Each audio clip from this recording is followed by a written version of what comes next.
सबसे बड़ी कीमत इस गठबंधन का भाजपा और उनके दल वाले पे करेंगे विधानसभा के चुनाव में। नमस्कार दोस्तों, स्वागत है आप सभी का इन खबर पे।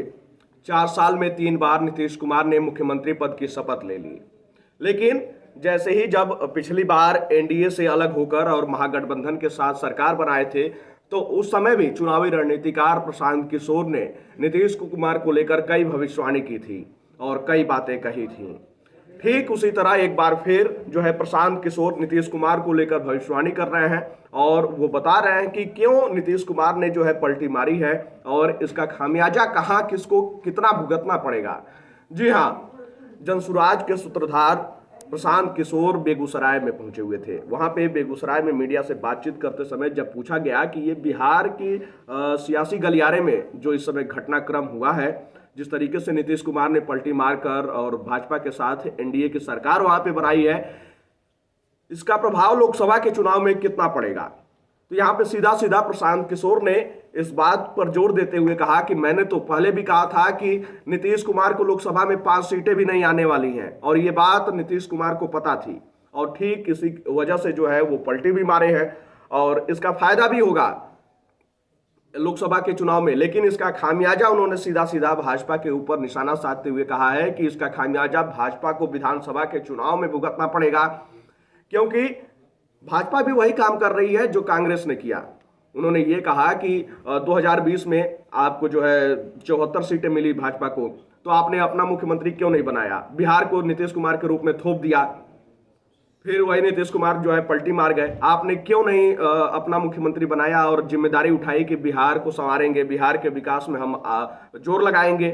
आपने ये किया नहीं। जरा आप भी सुनिए कि किस तरीके से प्रशांत किशोर जो है इस बात पे जोर देते हुए नजर आ रहे हैं कि 5 सीटें भी नहीं आती नीतीश कुमार की और क्यों ये पलटी मारे हैं। इसी डर से पहले तो भागे, उनको मालूम था भी खाता नहीं खुलने वाला है, तो भागे भाजपा में। अब इस नई व्यवस्था में जरूर एनडीए के नाम पर, मोदी के नाम पर भाजपा के लहर में कुछ सीट उनको मिल जाएगा, लेकिन इसके साथ ही एक और आपको भविष्यवाणी कर देता हूं। इसकी सबसे बड़ी कीमत इस गठबंधन का भाजपा और उनके दल वाले पे करेंगे विधानसभा के चुनाव में।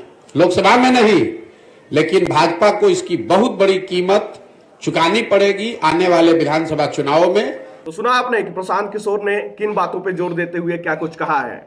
तो जिस तरीके से यहाँ पे प्रशांत किशोर ने ये निशाना साधा है और सीधा सीधा नीतीश कुमार को लेकर भविष्यवाणी की है, तो और तेजस्वी यादव भी इस बात को कह चुके हैं कि खेला होगा, यानी कि लोकसभा के चुनाव के बाद जो है नीतीश कुमार एक बार फिर पलटी मार सकते हैं।